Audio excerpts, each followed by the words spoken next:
Hey everyone, welcome to another English tutorial brought to you by O3 Schools JAMB app. O3 Schools JAMB app is an app designed for students to better prepare for their JAMB examination. The app is available for download on Play Store. You can download and activate for 2,500 naira and get access to all the amazing features that the app has to help you prepare and get a great score. So today we're going to be looking at verbs.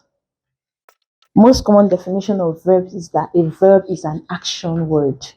Verbs denote actions. Let's put it that way. Or they can also denote, a verb is an action word. Apart from actions, it can also express state of being.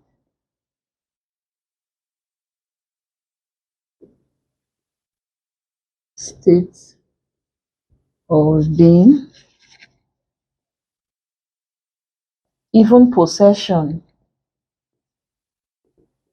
Verbs can express possession. I have a car.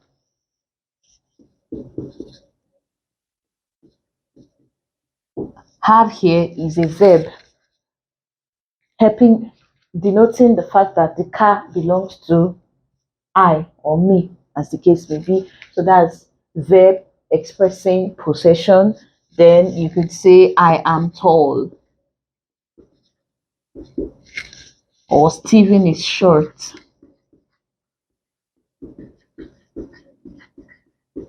Is, am, they are verbs denoting state of being. Then for actions, she slapped the girl. Slapped here is an action. He kicked the ball. These are actions. Kicked, slapped, those are verbs. Now, verbs are the most important part of sentences. Some verbs stand alone as sentences, imperative sentences like commands. They are just verbs standing alone and they make perfect sense. Drive, making perfect sense. So, verbs are the most important part of sentences. Let's now look at the types of verbs that we have. Let's see from here.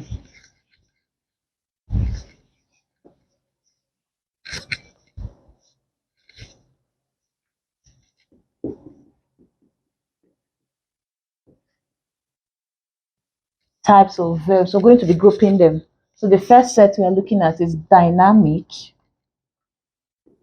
and stative verbs.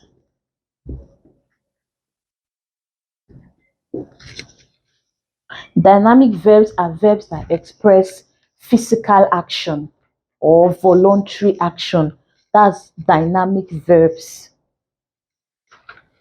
Dynamic verbs express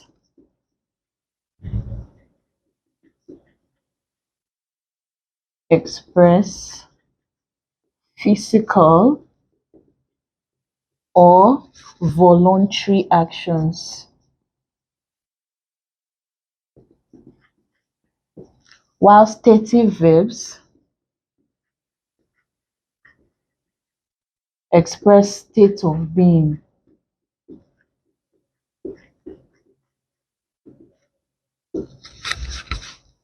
Dynamic and stative verbs. Dynamic verbs are those verbs that express physical, voluntary, external actions, while stative verbs just express a state of being.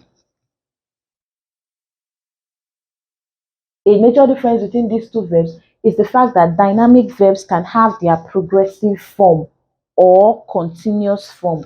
So we can have dynamic verbs like kicked, kicking. Let's write that down. Dynamic verbs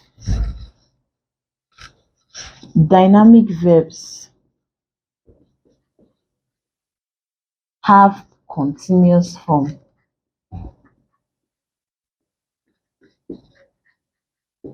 While stative verbs cannot be used in the continuous form.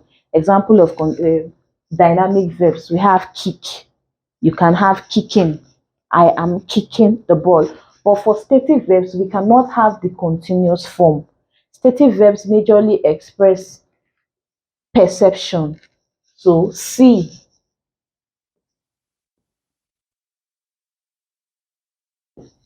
perception verbs, like verbs that express the five senses: see, smell, hear, taste, feel. Most we not these are not the only stative verbs. These are the common ones that people keep making mistakes with. These perception verbs, verbs that express the five senses, we cannot have them in the ing form. We do not have the progressive or continuous form of these stative verbs. Other verbs include verbs that show possession, like belong, owe, own. Those are still other examples, but these ones are the major ones that most people have issues with.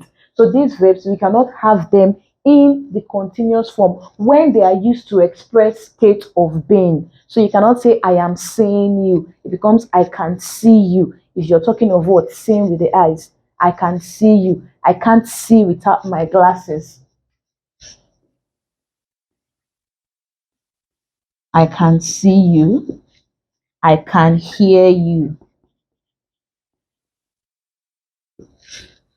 For stative verbs, we cannot use them in the continuous form. So when you say I am hearing you, that is not what correct in English. However, some verbs can act as stative verbs. They can also act as dynamic verbs depending on your meaning. What do you mean? For example, see.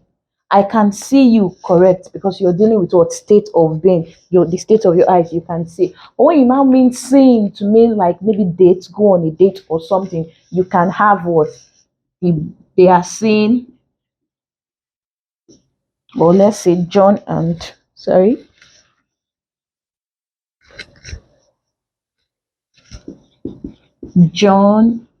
Eve are seeing each other.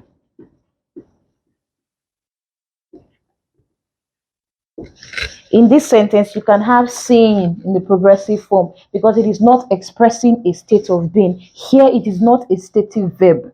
So you can have the continuous form of it. But here, where you're trying to express state of being, you cannot have I am seeing you, or I am hearing you, or I am tasting, or I am feeling. I am feeling cold. No, I am cold, not I am feeling cold. That's a major difference between dynamic and stative verbs.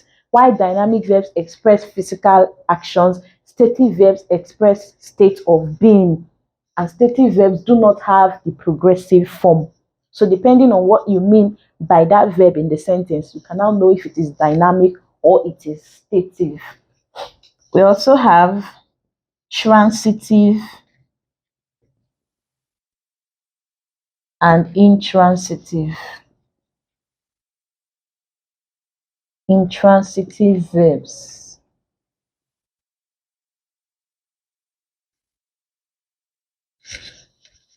Transitive verbs are simply verbs that have a direct object that the action is being carried out on.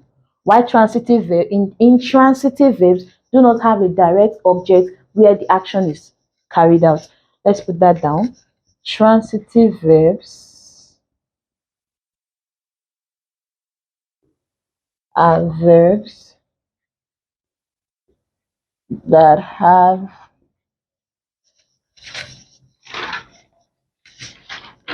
direct objects, while intransitive verbs have no direct objects.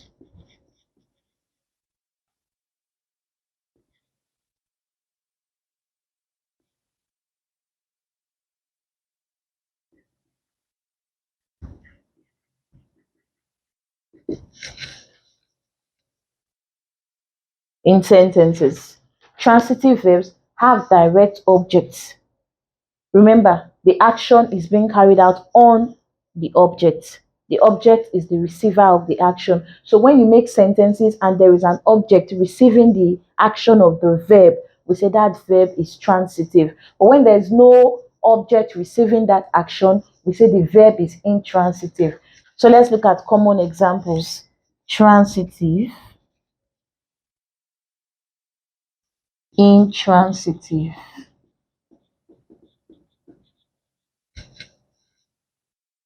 Precious threw the ball.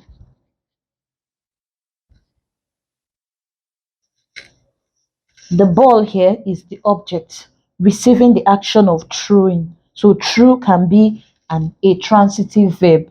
We can classify throw as a transitive verb. She cleaned the house. The house here is the object of the verb cleaned. This sentence has the house as the object, so cleaned can be a transitive verb. We also have under intransitive, I slept all day. There is no action, there is no object there receiving the action of this word sleeping. So slept is an intransitive verb. The mall opened at 7 a.m. Another example of an intransitive verb. There is no object. This is time. It is not receiving the action rather of opening. So there is no object here. Opened here is an intransitive verb. Also, you can have verbs acting as both transitive and intransitive depending on the sentence. If there's an object there, let's see an example. Pilots fly airplanes. Transitive. Fly here is acting as a transitive verb because airplanes is the object here. We can also have birds fly. This is fly here acting as an intransitive verb because there is no object receiving the action of flying. So depending on the sentence made, you can now know if the verb is what? Transitive or intransitive. A good way you can differentiate between transitive and intransitive verbs is active and passive voice. In transitive verbs, you cannot change it to the passive voice, but you can for transitive. So when you look at a sentence and you cannot tell if the verb is transitive or intransitive, try converting the sentence to passive voice. If you cannot, you then know that what the verb there is intransitive. That is why you cannot convert it to passive voice. When we look at active and passive voice, we'll throw more light on that. Other types of verbs that we have: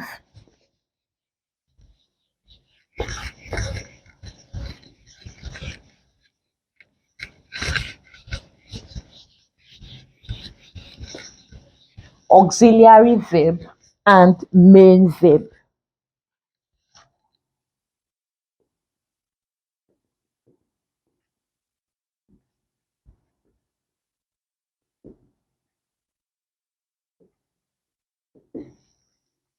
That's another type of verb, auxiliary verb and main verb.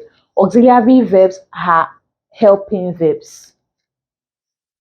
Auxiliary verbs are helping verbs. They help main verbs in sentences. Though some auxiliary verbs can stand alone, but the major function they do is in helping. They help the main verbs. Main verbs can stand on their own. When you have main verbs in sentences, they can what? They can stand and the sentence will make complete sense. But sometimes auxiliary verbs do not stand on their own. They are not able to stand on their own. They only support. So we say auxiliary verbs are helping verbs.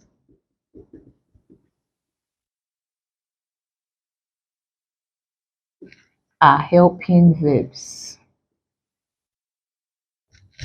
We can also divide auxiliary verbs to primary auxiliary verbs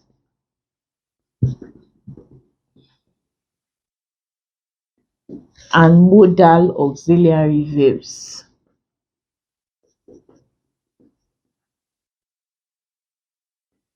The primary auxiliary verbs are verbs to be, have, and do.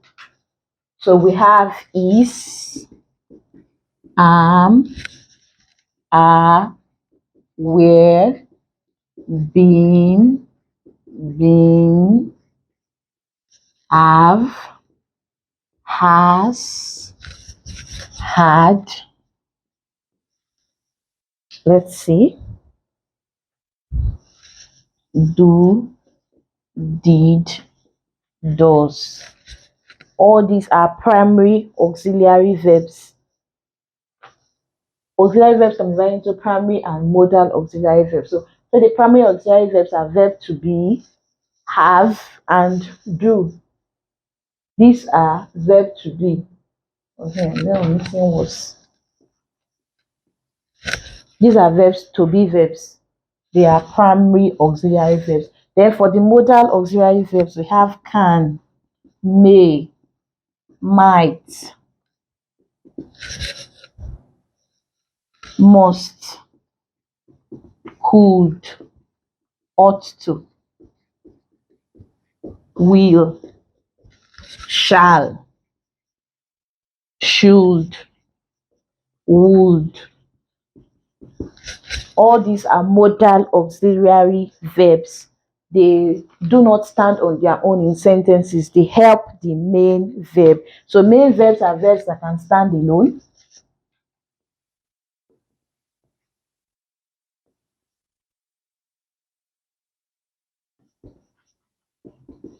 That can stand alone in sentences.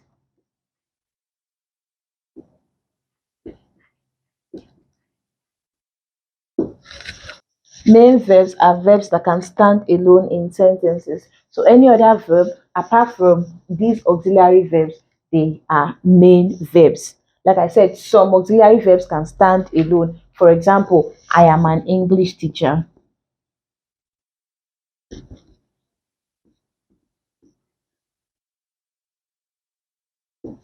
Am here is an auxiliary verb, but it's standing alone in the sentence, and the sentence is completely okay. So sometimes auxiliary verbs can stand alone, but majorly auxiliary verbs are helping verbs. And then all other verbs apart from auxiliary verbs are main verbs because they can stay on their own in sentences. We also have regular verbs, regular and irregular verbs.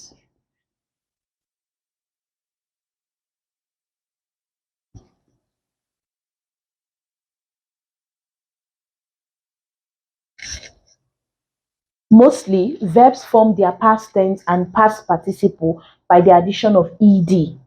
So if you have a verb slap, let's see, present tense,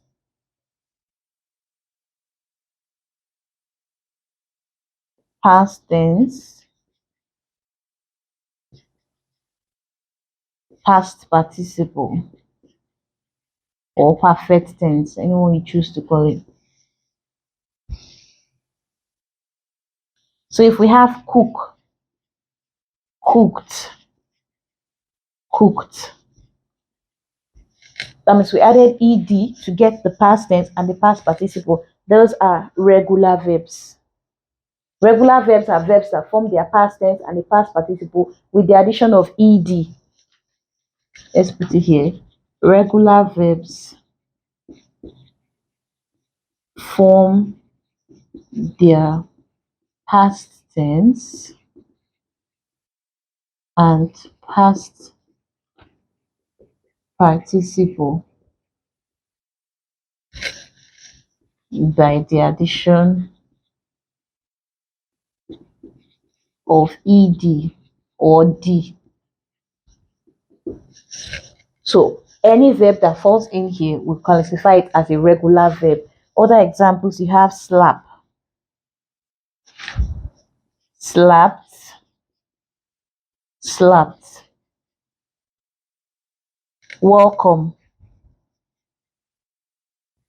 welcomed, welcomed.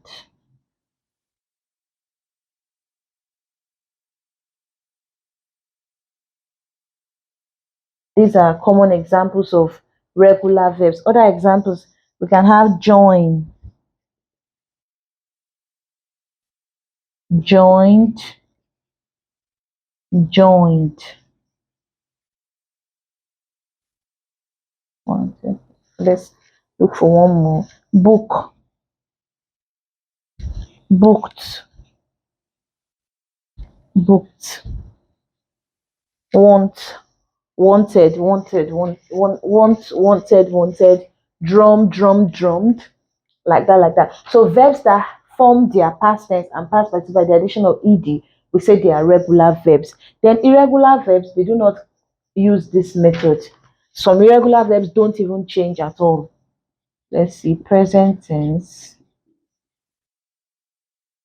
past tense, past participle. For some irregular verbs, like come, you don't add ed, it becomes came, come. Give, gave, given. Keep, kept, kept. Freeze, froze, frozen. Buy, bought, bought. These are some examples of some irregular verbs. Swim, swam, swam. Bleed, bled, bled. Some irregular verbs do not what, change at all. Let's look at examples of those. Present tense, past tense, past participle.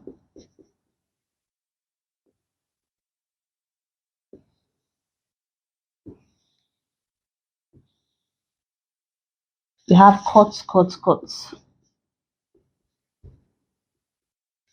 Broadcast, broadcast, broadcast.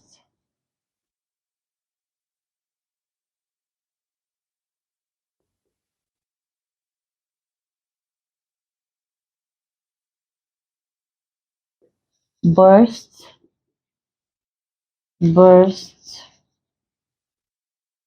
burst. Forecast, forecast, forecast. You have bet, bet, bet. You also have offset,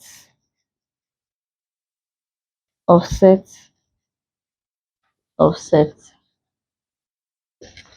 These irregular verbs do not change at all. They remain the same in the present tense, the same in the past tense, the same in the past participle. So we have to be careful with this kind of verbs. However you use them, ensure that they remain the same way.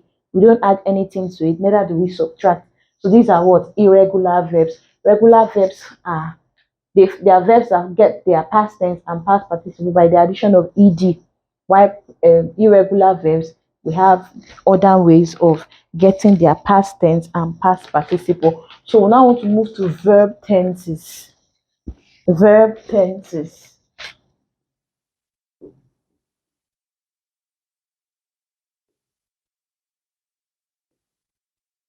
Verb tenses simply denote the time or the period that an action took place. And we have three major ones, which are the present tense,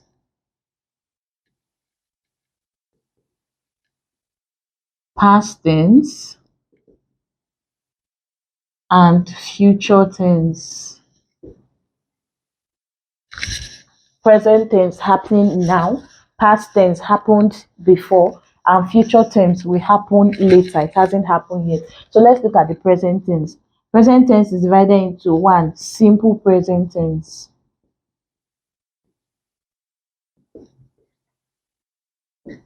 Simple present tense is used to denote an action that is happening right now. Action happening now, or it is used to state facts or things that happen continuously. We use the simple present tense to represent them. Actions that are happening right now in the present, or facts. For example, the sun rises in the east.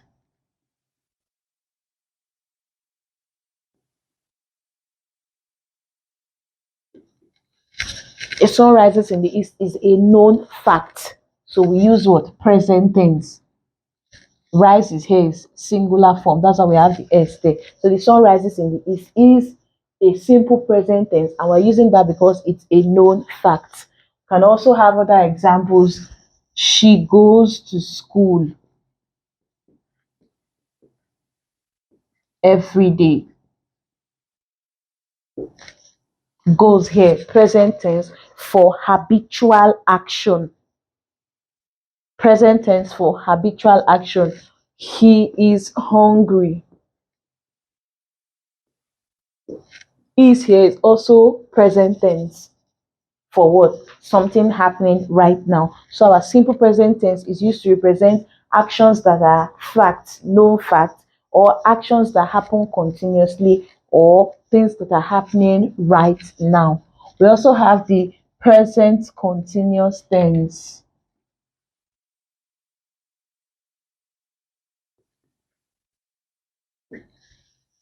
Present continuous tense used to denote an action that is happening. It is still happening.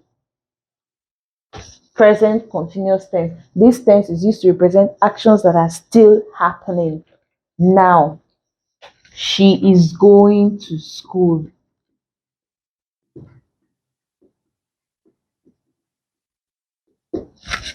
Is here present. Going continuous. Present continuous tense.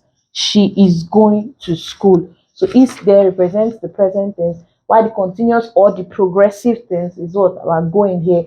Ing is what we use to denote continuous tense. So this is a good example of what a present continuous tense. Present continuous tense is used to represent actions happening in the present now.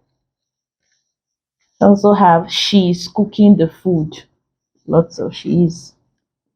She's cooking the food. Take note, is cooking. Present continuous. We also have the present perfect tense.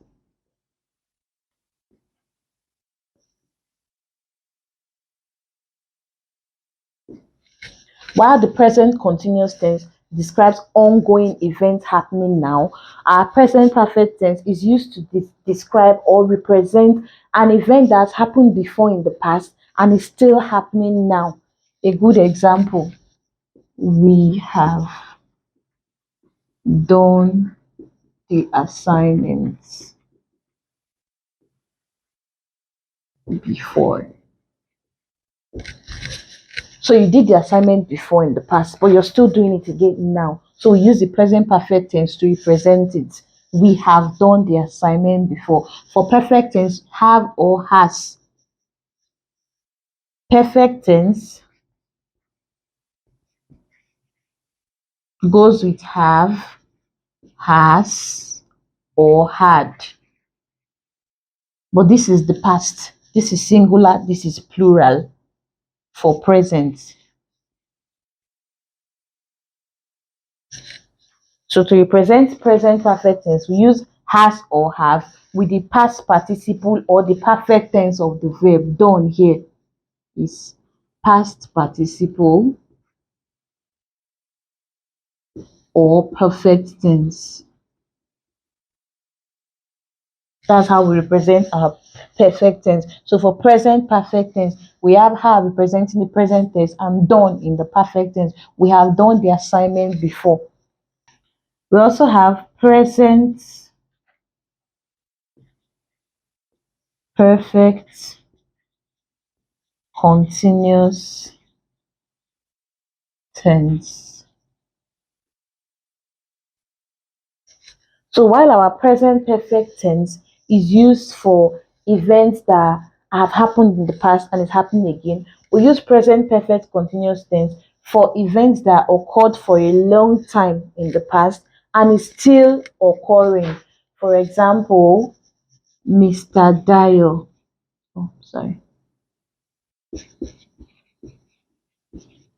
has been teaching for over 5 years.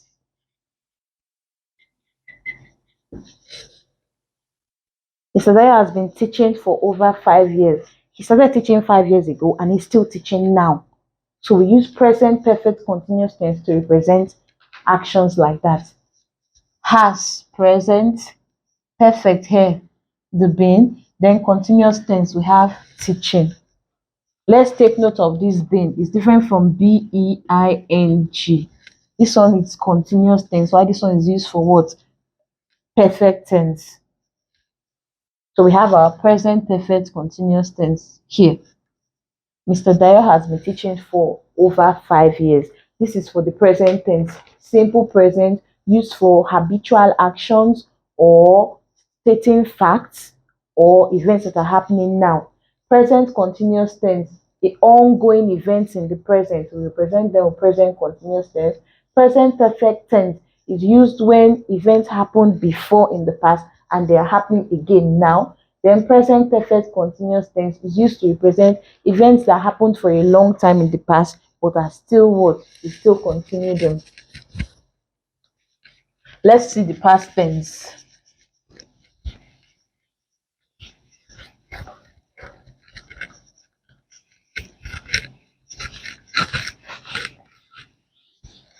For past tense, you can have the simple past tense,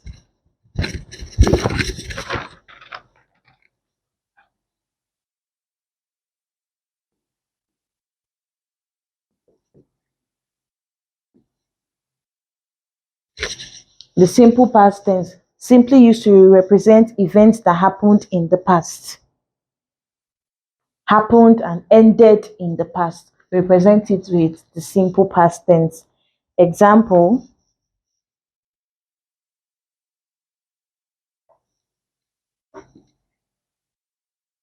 they went to school yesterday. Went here denotes what? Past tense. They went to school yesterday. Then we'll look at past continuous tense.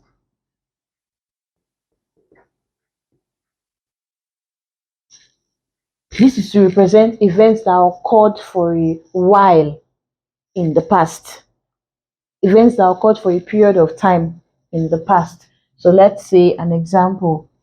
It was snowing last week. Was past tense, snowing continuous tense. It was snowing last week.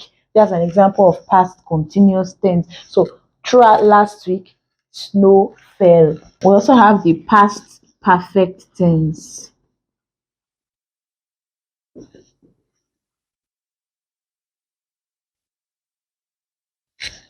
Past perfect tense is used when a situation or an action happened in the past before another event occurred also in the past.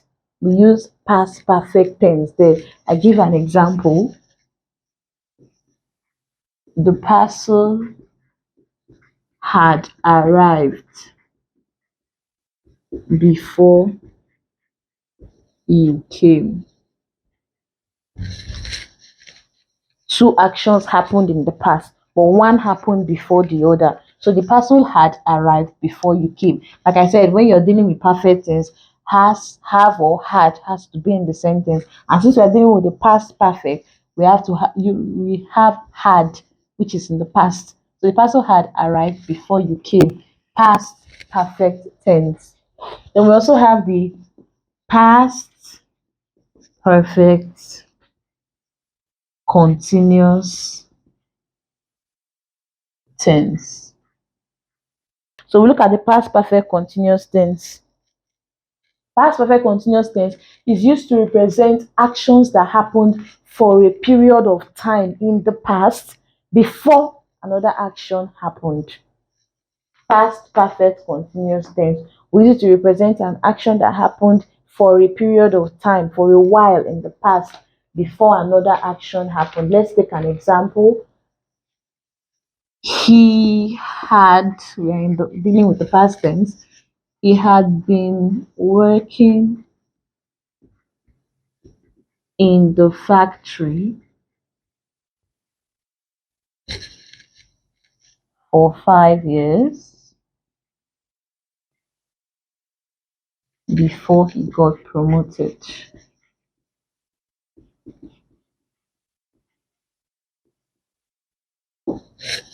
He had been working in the factory for 5 years before he got promoted.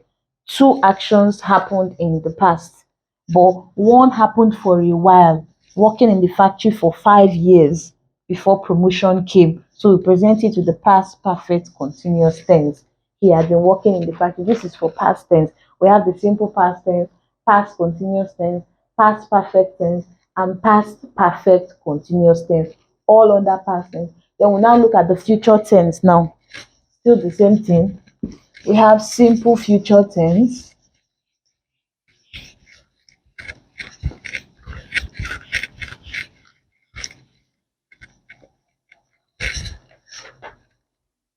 simple future tense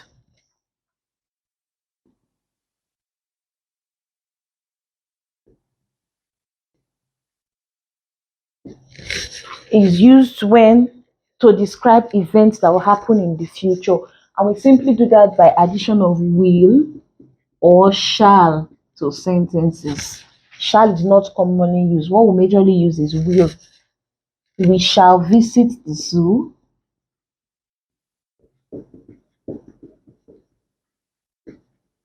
Next holiday. This event hasn't taken place. It will take place sometime in the future. So we use shall or will to represent what? Future tense. We also have future perfect tense.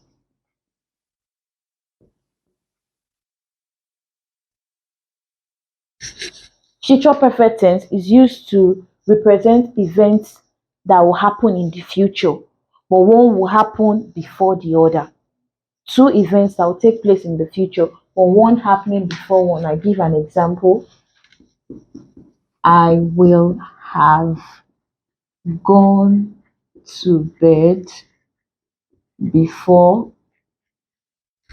my parents come home. You haven't gone to bed and your parents haven't come. But by the time they will come, you would have gone to bed. So the actions haven't happened, but one will happen before one in the future. I will have gone to bed before my parents come home. So we have the word will representing the future tense and have gone representing perfect tense. Will have, then you add it to the perfect tense or the past participle of the main verb to get future perfect tense. Three, we have future continuous tense.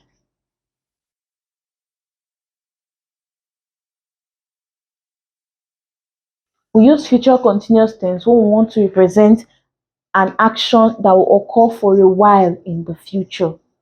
It hasn't happened yet, but by the time it will happen for a period of time. I give an example. He will be studying in Germany for 4 years.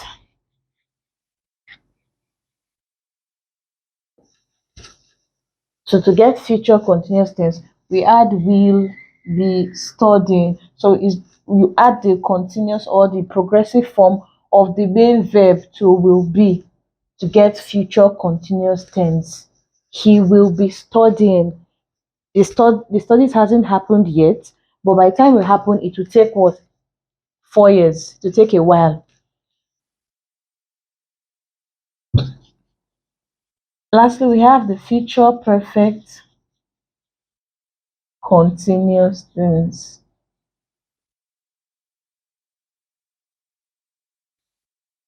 Future perfect continuous tense. This describes an ongoing event before another event occurs. An event is ongoing and then like it will continue. In fact, let me give an example. Um,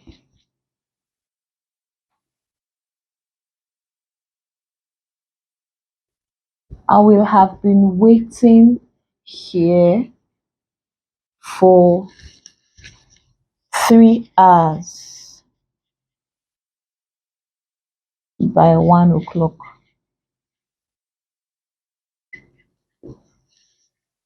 There we have it. I will have been waiting here for 3 hours by 1 o'clock. It isn't yet 1 o'clock yet, but you have been waiting and you are still waiting. So the event is ongoing. It is not yet, but by the time it is 1 o'clock, you would have been waiting for 3 hours. So future perfect continuous tense. We use will have been with the continuous form of the main verb. Ing tells you that the verb is what? Continuous. Will have been waiting. We use will have been plus the continuous form to represent future perfect continuous tense. So verb tenses denote the time frame around an action. And I said the major ones are present tense, past tense, and future tense. Under this, we now have the present tense, present perfect tense, present continuous tense, present perfect continuous tense. Same thing for past tense and future tense. Now that's it for verb tenses. Let's look at rules guiding verbs. Rules guiding the use of verbs. Let's say verb rules. Now, before we look at verb rules, there are 5 major forms that verbs occur in. We have the plural, which is the basic form. When you check the dictionary, the words you find there are usually in the plural form. Then the singular form, past tense, past participle, continuous tense. These are the major forms that we usually have verbs. So an example, let's say kill is the plural, kills is singular. Singular verbs carry s. Past, you have killed, so it's a regular verb. It gets its past tense by the addition of ed. Past participle remains the same, killed. Continuous, killing. Another verb, you can have go. Singular form becomes goes. Past tense, went. Past participle, gone. Irregular verb. We do not add ed or d to get the past tense and the past participle. Then continuous form, we have what? Going. Based on these forms, let's look at the rules guiding the use of verbs. First and foremost, we have singular verbs go with singular subjects.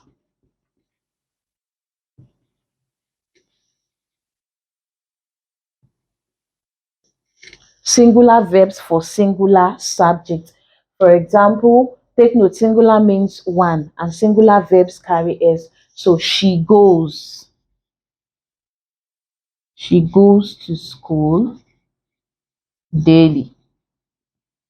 This is she, a singular subject, goes, a singular verb. We also classify collective nouns and indefinite pronouns as singular subjects. So you can have everyone is here.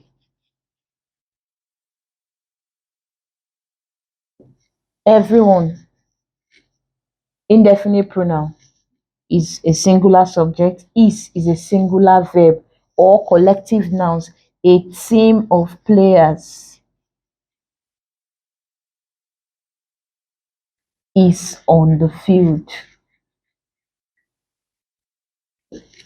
So a team of players is a collective noun, but we treat collective nouns as singular subjects. So they should also go with singular verb.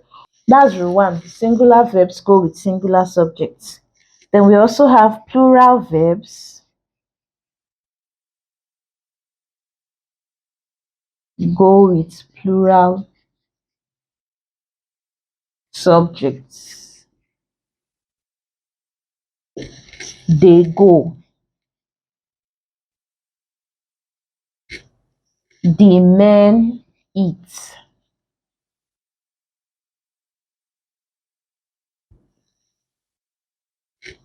We also consider I and you plural subjects.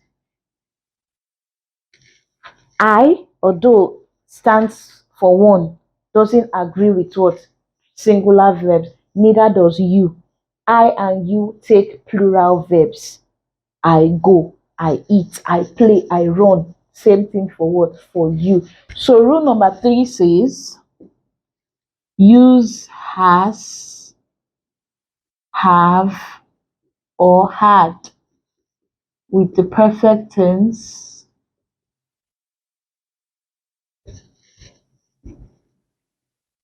or past participle.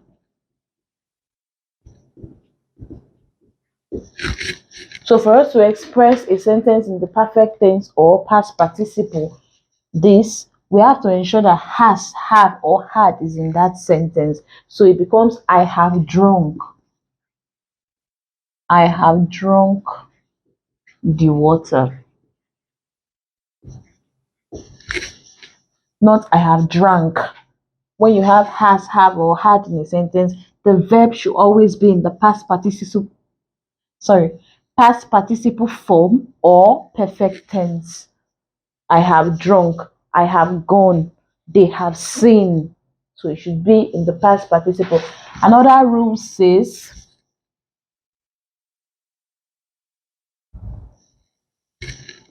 the plural form of the verb should be used after modal auxiliary verbs.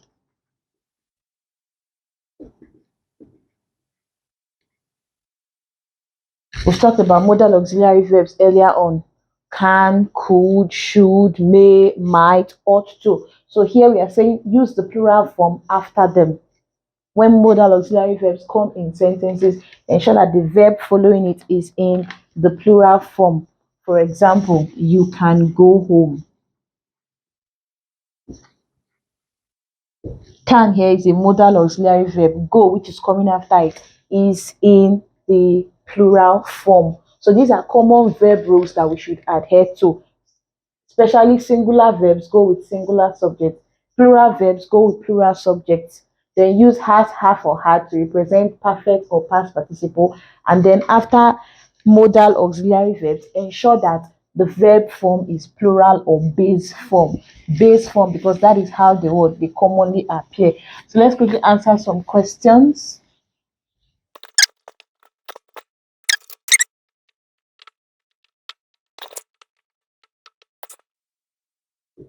So here the question says, although I am watching television, I dash what you're saying. I'm hearing, can hear, have heard, was hearing. So this is a test on dynamic and stative verbs. Here, we can tell that we are being tested for a stative verb. So here cannot have the progressive form of hearing. So we have can hear.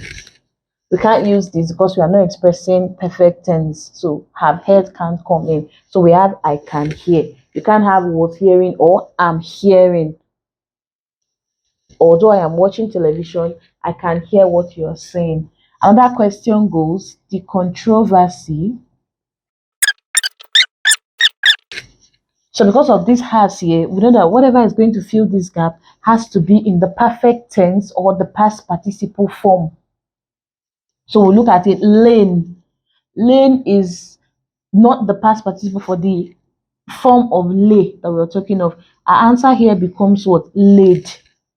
To put something to rest. That kind of lay is lay, laid, laid. So the past tense laid, the past participle laid for this one. The form of lay that we're talking of now, like to bury something.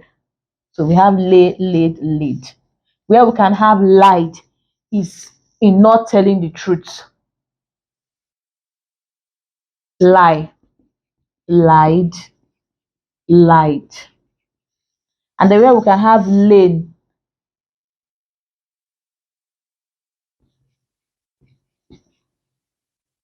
is to put something in a horizontal position.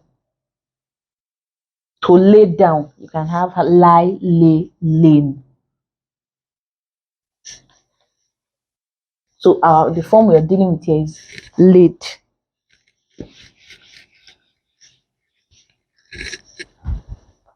Another question, we have the news.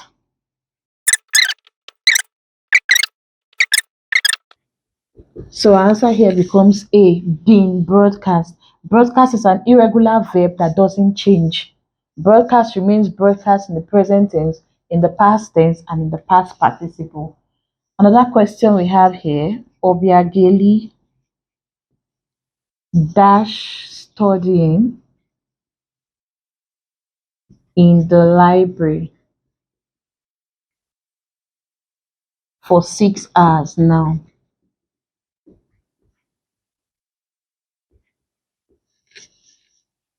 A had been, C have been, sorry, B. C has been and D have been.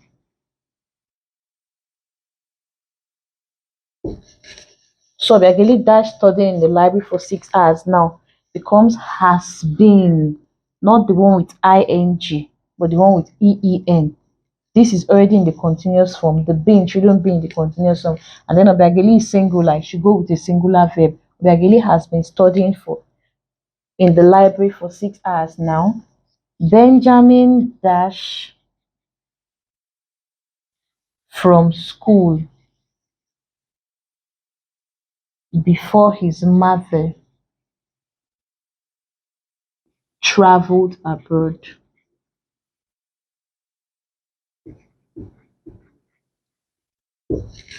A has been expelled.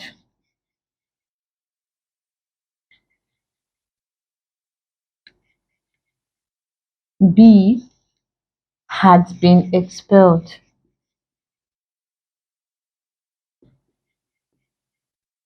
C have been expelled.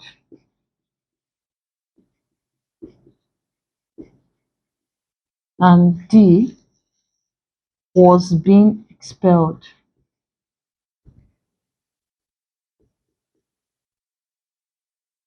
Our answer here becomes Benjamin had been expelled from school before his mother traveled abroad. So Benjamin had been expelled from school before his mother traveled abroad. There are many more questions in the app. Please do well to download, activate, and practice. Thank you for watching.